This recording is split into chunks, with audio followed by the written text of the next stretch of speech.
அழியா வரம் பெற்று என்றும் நிலைத்திருக்கும் என் தாய்மொழியாகிய தமிழ் மொழியை வழங்கி அவையோர் அனைவருக்கும் என் முத்தான முதல்வர் காலை வணக்கத்திலே தெரிவித்துக் கொள்கிறேன்.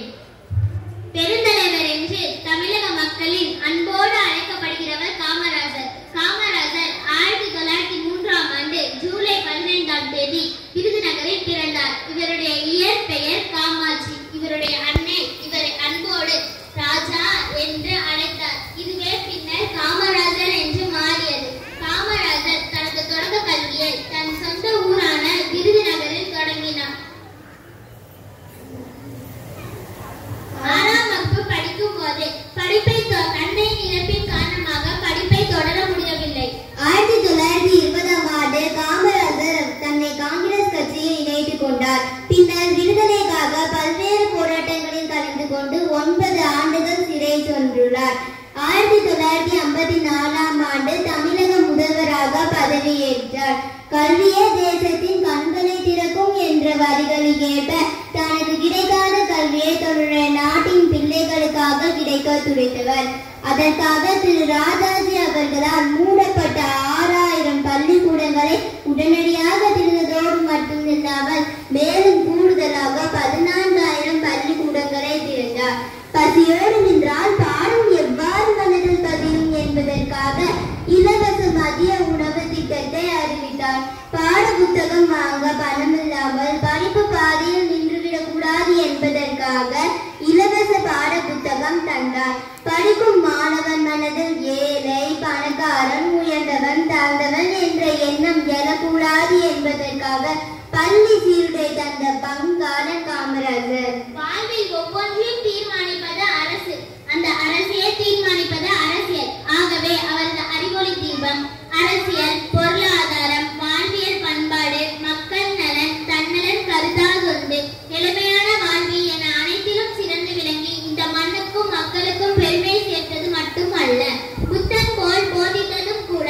கல்வியும் மருத்துவமும் வியாபார பொருள் அல்ல என ஆணித்தரமாக கூறி முதல்வர் பாதுகாப்பிற்கு வந்த வாகனத்தை என் சொந்த நாட்டில் எனக்கு பாதுகாப்பு தேவையில்லை என திருப்பி அனுப்பிய தலைவர்.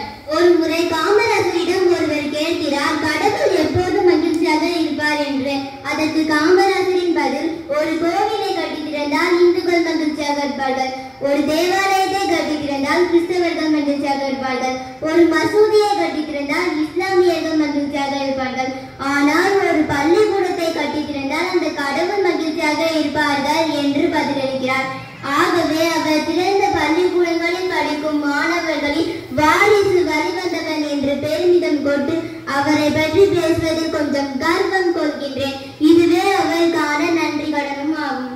தனது ஆட்சியில் விவசாயம், பேலப்பன அணைகள் கட்டியவர், ஏரி, குளம் உள்ளிட்ட நீர்நிலைகளை தூர்வாரி பேணியவர். பரதன் இதிகாசத்தில் ராமனுக்காக நாட்டை விட்டுக் கொடுத்தான் என படித்துள்ளோம். காமராஜர் தான் முதல்வர் பதவியில் இருந்த போதே பதவியை துறந்து இளைஞர்கள் வர வேண்டும் என வழிவிட்டு வாழ்ந்த ஆசிய கண்டத்தின் ஒரே அரசியல் தலைவர். ஒரு முறை 10 மருத்துவ இடத்திற்கு 100 பேர் விண்ணப்பிக்கின்றனர். 10 பேரை தேர்ந்தெடுக்கும் இடத்தில் இருக்கும் காமராஜர் ஒரு நொடியில் தேர்ந்தெடுக்கிறார். எப்படி என்றால், எவரவர் விண்ணப்பத்தில் பெற்றோர் கையொப்பமிடும் இடத்தில் கைவிரல் ரேகை இருக்கிறதோ அவர்கள் அனைவரையும் தேர்ந்தெடுத்து படிக்காதவர் வீட்டிலும் அறிவொளி ஏற்றினார்.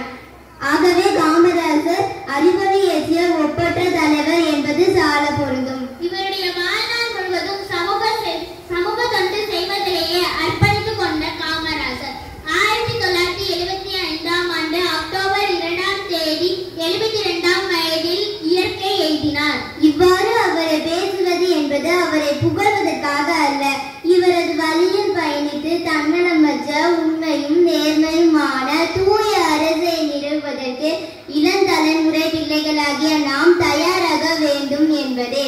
நன்றி.